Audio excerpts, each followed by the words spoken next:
Chief justice کا نسلا tower کی زمین بیچ کر الاٹیز کو معاوضے کی ادائیگی کا حکم۔ چیف جسٹس پاکستان قاضی فائز عیسیٰ کی سربراہی میں سپریم کورٹ کراچی رجسٹری میں نسلا ٹاور کے متاثرین کو معاوضہ ادائیگی سے متعلق کیس کی سماعت ہوئی، جس دوران متاثرین کے وکیل نے دلائل دیتے ہوئے کہا کہ نسلا ٹاور کے بلڈر کا انتقال ہو چکا اور تاحال معاوضہ نہیں ملا۔ عدالت نے 44 متاثرین کو معاوضہ ادائیگی کا حکم دیا تھا۔ اس پر عدالت نے کہا کہ نسلا ٹاور کے متاثرین ملکیت کے دستاویزی شواہد کے ساتھ آفیشیل اسائنی سے رابطہ کریں۔ عدالت نے نسلا ٹاور کے پلاٹ کی مارکیٹ ویلیو سے متعلق بھی رپورٹ پیش کرنے کی ہدایت کی اور نسلا ٹاور کی زمین فروخت کا اشتہار شائع کرانے کا حکم دیا۔ عدالت نے نسلا ٹاور کی زمین بیچ کر الاٹیز کو معاوضہ ادا کرنے کا حکم دیتے ہوئے کہا ہے کہ نیلامی میں آنے والی بولی کی بھی رپورٹ عدالت میں پیش کی جائے۔ اسلام آباد میں روٹی کی قیمت میں کمی کا نوٹیفیکیشن معطل۔ جسٹس طارق محمود جہانگیری نے نان بائی ویلفیئر ایسوسی ایشن کے صدر کی درخواست پر سماعت کی۔ عدالت نے ضلعی انتظامیہ کا نان روٹی کی قیمتوں میں کمی کا نوٹیفیکیشن 6 مئی کو آئندہ سماعت تک ملتوی کر دیا۔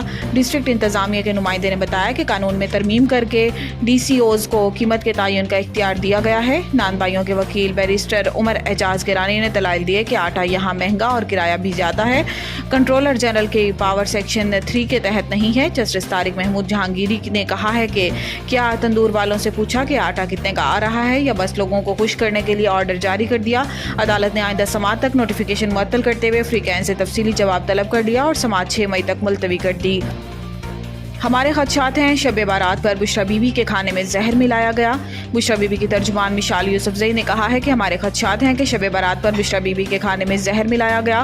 ہمیں پتہ چلا شب بارات پر بشریٰ بی بی کے افطار کے کھانے میں ٹوائلٹ کلینر کے 2-3 قطرے ملائے گئے۔ اس کھانے کے بعد سے بشریٰ بی بی کی صحت خراب ہوئی اور روز بگڑتی جا رہی ہے۔ انہوں نے کہا ہے کہ گرفتاری سے پہلے بشریٰ بی بی کو بلڈ پریشر اور شوگر سمیت کوئی مسئلہ نہیں تھا، گرفتاری کے بعد سے ان کی صحت خراب ہے، کچھ نہ کچھ تو ضرور ہوا ہے۔ عدالت 3 ہفتوں سے کہہ رہی تھی کہ بشریٰ بی بی کے میڈیکل ٹیسٹ کرائے جائیں۔ میڈیکل ٹیسٹ اس وقت کیوں نہیں ہوئے؟ کون تھا جو میڈیکل ٹیسٹ میں رکاوٹ ڈال رہا تھا؟ ان کا کہنا تھا کہ بینظیر بھٹو یا مریم نواز کی بات ہوتی تو وہ سیاسی شخصیات ہیں۔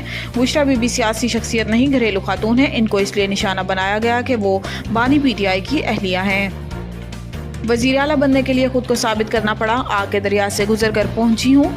وزیر اعلیٰ پنجاب مریم نواز شریف نے پولیس ٹریننگ کالج شوہنگ میں لیڈی کانسٹیبل کی پاسنگ آؤٹ پریڈ کی تقریب سے خطاب کرتے ہوئے کہا ہے کہ پاس آؤٹ پریڈ میں شامل لیڈی پولیس بہت الرٹ ہے۔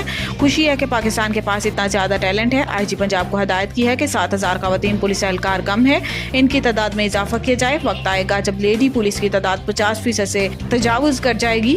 مریم نواز نے کہا ہے کہ خواتین بہت محنتی ہیں، سپر ہیومن کی طرح کام کرتی ہیں، مائیں بھی، بیٹیاں بھی ہیں، بہنیں بھی ہیں، پروفیشنل بھی ہیں۔ جتنی محنت سے خواتین کام کرتی ہیں کوئی سوچ بھی نہیں سکتا۔ خوشی ہوئی کہ اس دفعہ پولیس سورڈ آف آنر ایک نوجوان خاتون کو دی۔ ان کا کہنا تھا کہ پہلی بار پولیس یونیفارم پہنا تو احساس ہوا پولیس کی نوکری یا سی ایم کا حلف ہو بہت ہی ذمہ داری کا کام ہے۔ میرا دل میں انتقام کا جذبہ نہیں ہوتا، ظالم کو سزا دیتے ہوئے بھی تکلیف ہوتی ہے۔